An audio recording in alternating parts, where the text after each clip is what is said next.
नमस्कार, आप हैं IVN7 के साथ। आपके साथ मैं हूं तेजस्वी चंडोक नैयर। आइए एक नजर डालते हैं देश भर की 100 खबरों पर। शीनापुरा हत्याकांड की मुख्य आरोपी इंद्राणी मुखर्जी होश में आ गई हैं। शुक्रवार रात उन्हें बेहोशी की हालत में अस्पताल में भर्ती कराया गया था। फिलहाल उनकी हालत में सुधार है। इंद्राणी मुखर्जी ने सीने में दर्द और बुखार की शिकायत की थी, जिसके बाद उन्हें मुंबई के जेजे अस्पताल में भर्ती कराया गया था। इंद्राणी को अभी आईसीयू में रखा गया है। IVN7 को जेजे अस्पताल के डॉक्टर TP लहाने ने बताया है कि पहली नजर में ड्रग ओवरडोज का मामला लगता है।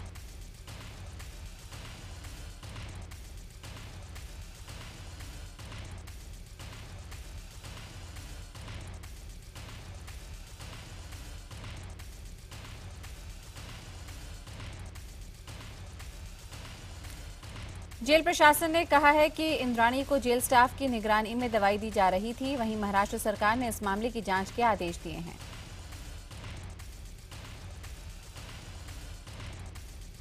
अपनी बेटी के कत्ल के आरोप में इंद्राणी फिलहाल भाईखला की महिला जेल में बंद थी। जानकारी के मुताबिक CBI इंद्राणी को अपने कस्टडी में लेने वाली थी। दादरी कांड में मारे गए मोहम्मद अखलाक के बेटे ने एक खुला खत लिखा है और इस खत में उन्होंने नेताओं, मीडिया और सरकार को दुख बांटने के लिए शुक्रिया बोलते हुए कहा कि अब उन्हें चैन से रहने दें। MIM के अध्यक्ष असदुद्दीन ओवैसी ने बिसाहाड़ा गांव पहुंचकर मोहम्मद अखलाक के परिवार से मुलाकात की। ओवैसी ने आरोप लगाया कि यह हादसा नहीं बल्कि सोची समझी रणनीति के तहत की गई हत्या है। ओवैसी ने PM मोदी पर भी निशाना साधते हुए कहा है कि हर मुद्दे पर ट्वीट करने वाले प्रधानमंत्री मोदी इस बार क्यों खामोश हैं। ओवैसी के बाद केंद्रीय संस्कृति मंत्री महेश शर्मा ने भी गांव में पहुंचकर बिना प्रशासन की इजाजत के ही पंचायत कर डाली। इस दौरान महेश शर्मा ने फिर दोहराया कि ये महज हादसा है। ओवैसी पर निशाना साधते हुए कहा है कि किसी को सियासत करने नहीं दी जाएगी। इस दौरान केंद्रीय मंत्री ने कहा कि कुछ लोग और कुछ मीडिया वाले इस घटना को सांप्रदायिक रूप दे रहे हैं। दिल्ली से चेन्नई जा रही तमिलनाडु एक्सप्रेस में बम की अफवाह के बाद नई दिल्ली रेलवे स्टेशन पर 2 घंटे ट्रेन में तलाशी ली गई। सब कुछ ठीक पाने के बाद ट्रेन को रवाना किया गया। दरअसल शुक्रवार रात 10:30 बजे ट्रेन अपने निर्धारित समय पर रवाना हुई थी, लेकिन ट्रेन न खुलते ही लावारिस बैग की सूचना के बाद आउटर से ट्रेन को 3 नंबर प्लेटफॉर्म पर वापस बुलाया गया। मौके पर बम स्क्वाड, GRP, RPF की टीमों ने ट्रेन की सघन जांच पड़ताल की, लेकिन कोई भी संदिग्ध वस्तु बरामद नहीं हुई। इसके बाद लगभग 12:30 बजे ट्रेन को फिर से रवाना किया गया। बिहार के बांका में प्रधानमंत्री मोदी ने चुनावी रैली को संबोधित करते हुए नीतीश कुमार पर जमकर निशाना साधा और अपनी सरकार को अहंकारी सरकार कहने वाले बयान पर पलटवार किया। PM ने कहा कि जब यहाँ पे नतीजे सामने होंगे तो बिहार में इस बार 2 बार दिवाली मनाई जाएगी। PM ने यह भी कहा है कि फांसीवाद, सामंतवाद और वंशवाद और अलगाववाद को छोड़कर विकासवाद के नाम पर सबको एकजुट होने की जरूरत है। PM मोदी ने झारखंड के खूंटी में रूफटॉप सोलर पावर प्लांट का उद्घाटन किया। यहां उन्होंने कहा कि किसी ने नहीं सोचा था कि कोई प्रधानमंत्री 185 किलोवाट सोलर पैनल का उद्घाटन करने खूंटी जैसी छोटी जगह आएगा। लेकिन इसकी वजह बताते हुए PM मोदी ने कहा कि बिजली संकट दूर करने के लिए सौर ऊर्जा का इस्तेमाल जरूरी है। RJD के मुखिया लालू प्रसाद यादव गांधी जयंती के बहाने बीजेपी के खिलाफ एक अशोभनीय ट्वीट कर डाली। उन्होंने ट्वीट में लिखा कि बापू के हत्यारे गोडसे को कौन पूछता है, और जवाब में लिखा RSS। इसके बाद लालू ने ट्वीट में सवाल किया कि RSS को कौन पूछता है, फिर जवाब में लिखा बीजेपी। फिर उन्होंने लिखा कि बीजेपी को मोदी चला रहे हैं, तो फिर हत्यारा कौन हुआ। बिहार के पूर्व मुख्यमंत्री और RJD अध्यक्ष लालू यादव की पत्नी राबड़ी देवी ने गांधी जयंती के मौके पर राष्ट्रपिता महात्मा गांधी को श्रद्धांजलि की जगह अपनी शुभकामनाएं दे डाली। बीजेपी ने लालू प्रसाद और राबड़ी देवी के बयान के खिलाफ चुनाव आयोग से शिकायत की है। अमित शाह को लेकर दिए गए बयान पर आपत्ति जताते हुए लालू प्रसाद और राबड़ी देवी के प्रचार पर पाबंदी लगाने की मांग की गई है। लालू यादव ने कहा है कि वे फांसी चढ़ जाएंगे, लेकिन देश में आरक्षण को खत्म नहीं होने देंगे। लालू ने कहा कि भाजपा देश में गरीब और पिछड़ों की हकमारी कर रही है, जिसे लालू बर्दाश्त नहीं करेंगे। समस्तीपुर में चुनावी रैली के दौरान बिहार के मुख्यमंत्री नीतीश कुमार ने बीजेपी पर तंज कसते हुए कहा है कि थाली से दाल और तरकारी गायब हो रही है, इसलिए देश भर में अच्छे दिन आ गए हैं। NCRB की रिपोर्ट का हवाला देते हुए नीतीश ने कहा कि क्राइम में बिहार का 22वां नंबर है, जबकि दिल्ली का पहला, जहां की पुलिस व्यवस्था केंद्र के हाथ में है। नीतीश ने कहा जंगलराज के नाम से डराने की कोशिश की जा रही है। कांग्रेस अध्यक्ष सोनिया गांधी बिहार में आज 2 रैलियां करेंगी। सोनिया गांधी दोपहर 1 बजे खलालगांव और 3 बजे वजीर गांव में जनसभा को संबोधित करेंगी। बीजेपी के राष्ट्रीय अध्यक्ष अमित शाह पूर्णिया और पटना में कार्यकर्ता सम्मेलन को संबोधित करेंगे। अमित शाह के अलावा कई केंद्रीय मंत्री भी अलग अलग जगहों पर चुनाव प्रचार में हिस्सा लेंगे। बिहार में जन अधिकार पार्टी के नेता पप्पू यादव ने भी वोटरों को लुभाने की कोशिश की है। पप्पू यादव ने कहा है कि अगर उनकी पार्टी चुनाव जीती तो वो लोगों को रंगीन टीवी और जर्सी गाय देंगे। बिहार के पूर्व मुख्यमंत्री जीतन राम मांझी की पार्टी हिंदुस्तानी अवाम मोर्चा अपना चुनावी घोषणा पत्र जारी करेगी। ये घोषणा पत्र पटना में शाम 7 बजे जारी होगा। आज से जम्मू कश्मीर विधानसभा का शीतकालीन सत्र शुरू हो रहा है। आज से शुरू हो रहे सत्र 7 दिन तक जारी रहेगा। इस सत्र के दौरान सत्ता पक्ष और विपक्ष के बीच गर्मा गर्म बहस होने की संभावना है। एक तरफ बीजेपी पीडीपी गठबंधन सरकार विपक्ष के सवालों का जवाब बना रही है, तो वहीं दूसरी ओर विपक्ष नेशनल कॉन्फ्रेंस, कांग्रेस और निर्दलीय विधायक सरकार को बीफ बैन के मुद्दे पर घेरने की तैयारी में है। नेशनल कॉन्फ्रेंस का कहना है कि वह हर कीमत पर विधानसभा में बीफ बैन कानून में संशोधन के लिए बिल पेश करेगा, तो वहीं पीडीपी और बीजेपी इस मुद्दे पर बैकफुट पर नजर आ रही हैं। वाराणसी में गणेश मूर्ति विसर्जन को लेकर हुए लाठीचार्ज के बाद बनारस का माहौल काफी गर्म बना हुआ है। 5 अक्टूबर को हजारों की संख्या में साधु संत और नागा समेत हिंदू संगठन से जुड़े लोग प्रतिकर रैली निकालने की तैयारी में हैं। रैली में यहां पे भीड़ जुटने के चलते पोस्टर प्रचार भी काफी तेज हो गया है। बता दें कि इससे पहले भी हजारों की संख्या में आम लोगों और संतों ने शांति मार्च निकालकर लाठीचार्ज का विरोध किया था। गुजरात के एडिशनल डीजीपी द्वारा 17 पुलिसकर्मियों को बंधक बनाने के सिलसिले में यहां पे रोज नए मामले सामने आ रहे हैं। पीड़ित पुलिसकर्मियों ने इस मामले में सबूत के तौर पर एक ऑडियो टेप भी जारी किया। दरअसल एडिशनल डीजीपी विपुल बिजॉय की धर्मपत्नी पर पुलिसकर्मियों से नौकरों जैसा बर्ताव करने का आरोप लगा है। अफसर के जूनियर्स के मुताबिक मैडम उन्हें घर बुलाकर घरेलू काम कराती हैं और उन्हें सजा भी देती हैं। इसी से तंग आकर कुछ पुलिसकर्मियों ने साहब की बीवी का ऑडियो रिकॉर्ड कर लिया। आरोप ये भी है कि मैडम साहब के दफ्तर तक पहुंचकर ऐसे आदेश देती हैं जैसे वह खुद आईपीएस हो। महाराष्ट्र में किसानों की मदद के नाम पर टैक्स बढ़ाने के मुख्यमंत्री के फैसले पर शिवसेना ने आपत्ति जताई है। शिवसेना ने पार्टी मुखपत्र सामना में लिखा है कि सरकार का फैसला 1600 करोड़ की पॉकेटमारी है।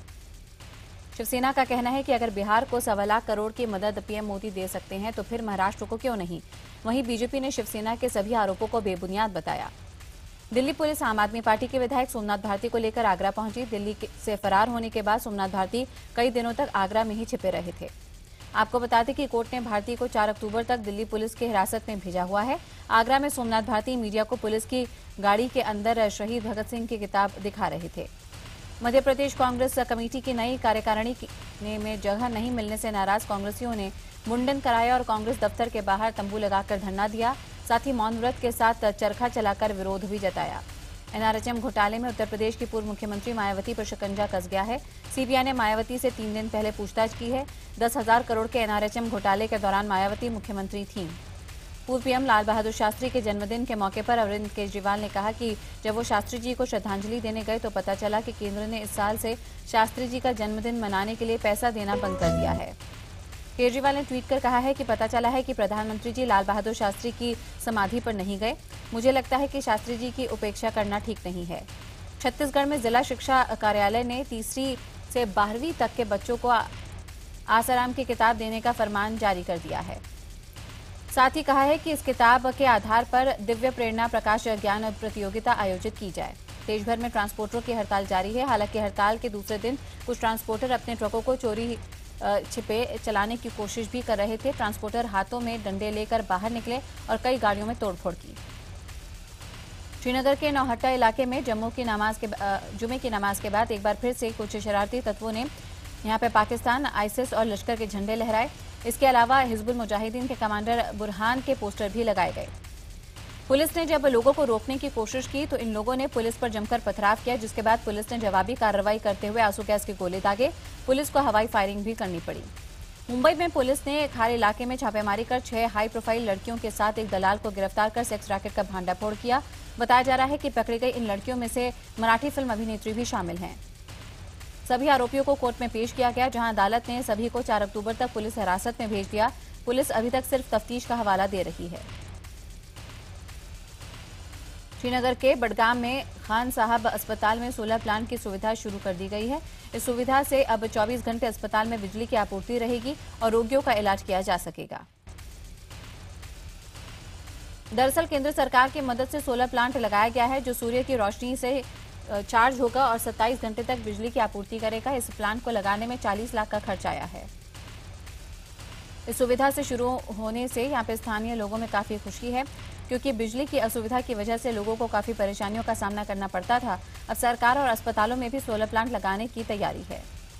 आगरा में मशहूर अदाकारा शबाना आजमी ताजमहल के दीदार के लिए वहां पहुंची और आजमी ने स्वच्छ भारत अभियान को बढ़ावा देने के लिए और लोगों को जागरूक करने की भी कोशिश की।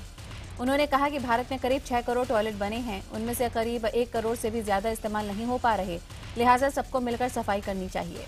शबाना ने कहा कि महात्मा गांधी का सपना था और प्रधानमंत्री मोदी का सपना है कि देश आगे बढ़े, इसलिए सफाई अभियान चलाकर भारत को स्वच्छ बनाएं। हैदराबाद में 5000 छात्रों ने सबसे बड़े खादी झंडे के उद्घाटन समारोह में हिस्सा लिया। खादी इंडिया को बढ़ावा देने के लिए गांधी जयंती के मौके पर नेकलेस रोड पर इस समारोह का आयोजन किया गया। समारोह में 4.5 किलोमीटर लंबे झंडे को रखा गया। इस समारोह के जरिए लोगों में खादी के कपड़ों को घटती लोकप्रियता को बढ़ावा देना था। इस मौके पर छात्रों ने खादी के लिए खादी फॉर नेशन और खादी फॉर फैशन का नारा भी दिया। आंध्र प्रदेश के करीमनगर में 10वीं कक्षा के एक छात्र ने स्कूल में सजा दिए जाने पर आत्महत्या कर ली। दावा है कि फीस न जमा कर पाने की वजह से उसे स्कूल में सजा दी गई थी। 2011 में शुरू हुई झारखंड में दाल भात योजना को देखने वाला कोई नहीं है। आज इस महत्वपूर्ण योजना की स्थिति ऐसी है कि यहाँ पे योजना कितने लोग इसका लाभ उठा पाते हैं और भोजन कितनों को मिल पाता है, ये अब तक किसी के पास ब्यौरा नहीं और इस पूरे योजना की कोई मॉनिटरिंग भी नहीं हो रही। झारखंड के मुख्यमंत्री दाल भात योजना का शुभारंभ 15 अगस्त 2011 में कर चुके थे। मुख्यमंत्री दाल भात योजना के तहत 5 रुपए में भोजन मिलता था। राज्य में मुख्यमंत्री दाल भात योजना लगभग 350 केंद्रों पर चल रही है। भोजन करवाने वाले कितने आ रहे हैं और कितने लोग एक साथ यहाँ पे खा पा रहे हैं, इसका लेखा जोखा नहीं रखा जा रहा है। किसानों की फसल उपज और बुआई क्षेत्रफल की जानकारी के लिए अब ज्यादा परेशान होने की जरूरत नहीं होगी और न किसी मुआवजे के लिए पटवारी के चक्कर काटने होंगे। दरअसल अब ड्रोन के जरिए जमीनों की फोटो और रिपोर्ट तैयार होगी। राज्य सरकार के इस प्रोजेक्ट का पहला ट्रायल अब प्रदेश के सिरोही जिले के पोसालिया गांव में हुआ है। इस अवसर पर प्रभारी मंत्री ओटाराम देवासी व पंचायत राज के प्रमुख शासन सचिव आनंद कुमार ने ड्रोन पद्धति को समझा है।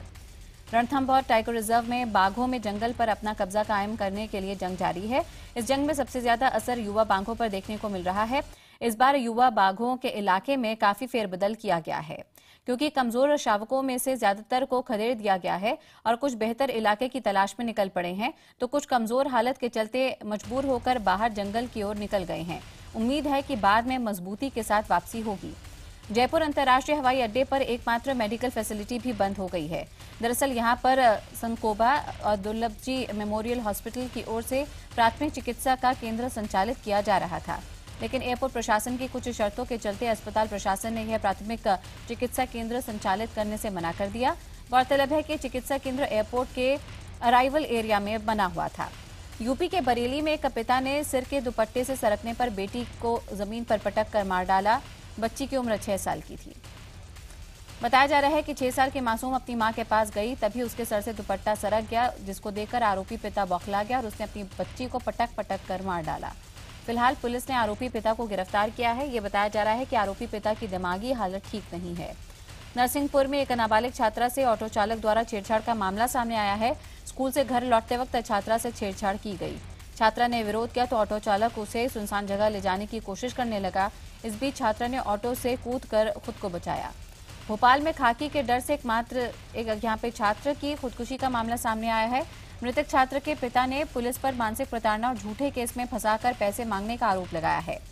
पुलिस पर आरोप है कि पुलिस ने झूठे मामले को रफा दफा करने के लिए छात्र से 1 लाख रुपए मांगे, जिससे परेशान होकर छात्र ने ट्रेन के आगे कूदकर खुदकुशी कर ली। बिहार के जमुई जिले में महुलिया गांव में एक आदिवासी लड़की ने यहाँ पे गला दबाकर हत्या का मामला सामने आया है। बताया जा रहा है कि पहले लड़की के साथ बलात्कार की कोशिश की गई थी। घटना की जानकारी मिलने के बाद पूरे इलाके में सनसनी फैल गई है और अब पुलिस ने मामले को गंभीरता से लेते हुए आरोपी को गिरफ्तार कर लिया है। श्रीनगर गढ़वाल के मेडिकल कॉलेज के 2 छात्र अलकनंदा नदी में नहाते हुए अचानक डूब गए। जिनका काफी कोशिशों के बाद भी पता नहीं चल सका। दोनों छात्रों के परिजनों को सूचना दे दी गई है। पुलिस उपाधीक्षक के नेतृत्व में पुलिस की आपदा टीम और गोताखोरों ने दोनों छात्रों की काफी तलाश की, लेकिन यहां पर दोनों का कोई पता नहीं चल सका।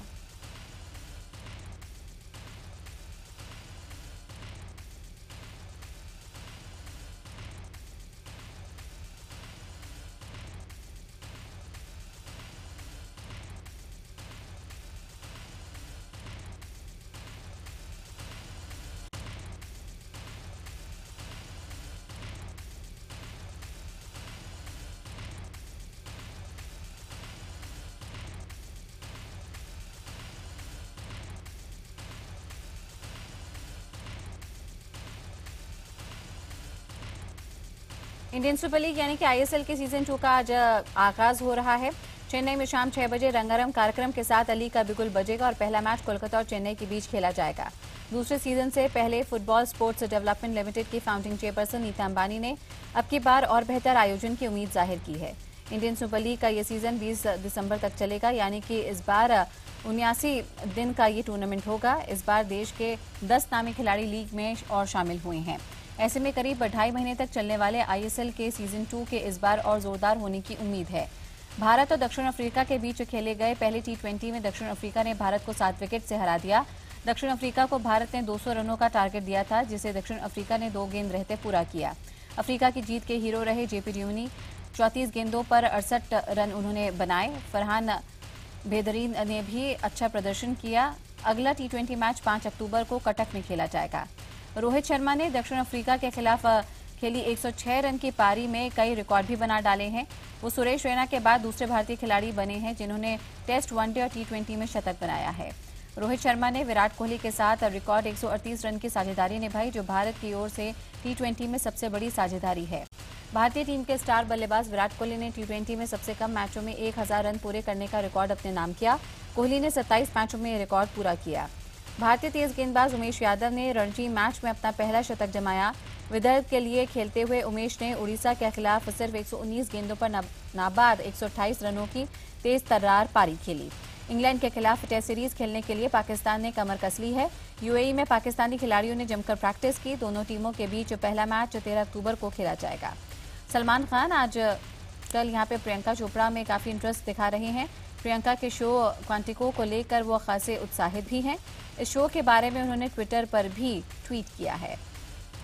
मुंबई में सलमान खान ने अभिनेता सुनील शेट्टी के साथ मिलकर फिटनेस ट्रेनिंग सर्विस का लॉन्च किया। एक्टिव फिटनेस नाम वाला ये फिटनेस ट्रेनिंग शो DTH के लिए लॉन्च किया गया है। धोनी पर बन रही बायोपिक को दिल्ली में इंडिया गेट पर शूट करने की परमिशन नहीं दी गई है, जिसकी वजह से फिल्म को कैनॉट प्लेस में शूट करना पड़ा।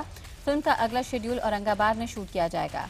ऋचा चड्ढा आजकल अपनी अगली फिल्म कैबरे की शूटिंग में काफी व्यस्त हैं। इसके चलते वो 20वें बुसान इंटरनेशनल फिल्म फेस्टिवल में अपनी फिल्म मसान की स्क्रीनिंग पर नहीं जा पाईं। अक्षय कुमार ने खुलासा किया है कि उनका महीने का खर्च महज 3000 रुपए ही है। बाकी सितारों की तरह ना तो वो पार्टी में जाते हैं और ना ही नाइट क्लब में। अक्षय के मुताबिक वो बाहर खाना नहीं खाते, बल्कि वो घर का खाना पसंद करते हैं, इसलिए फिजूल खर्ची की आदत से वो दूर रहते हैं। जेनेलिया डिसूजा को एक स्क्रीन क्रीम के ब्रांड के लिए साइन किया गया है, जिसके विज्ञापन में वो कल्कि के साथ नजर आएंगी। मां बनने के बाद ये जेनेलिया का पहला प्रोजेक्ट होगा। आयुष्मान खुराना एक बार फिर से अभिनेत्री भूमि के साथ नजर आएंगे। निर्देशक समीर शर्मा ने दोनों की जोड़ी को फिर से साइन किया है। इसके अलावा तिग्मांशु धूलिया ने दोनों को अपनी फिल्म के लिए लेने का मन बनाया है। बताया जा रहा है कि तिग्मांशु धूलिया ने दोनों को अपनी फिल्म भूले से ना नाम लो प्यार का में लेने का मन बनाया। बता दें कि इससे पहले भी दोनों ने दम लगाकर हईशा में साथ में काम किया था।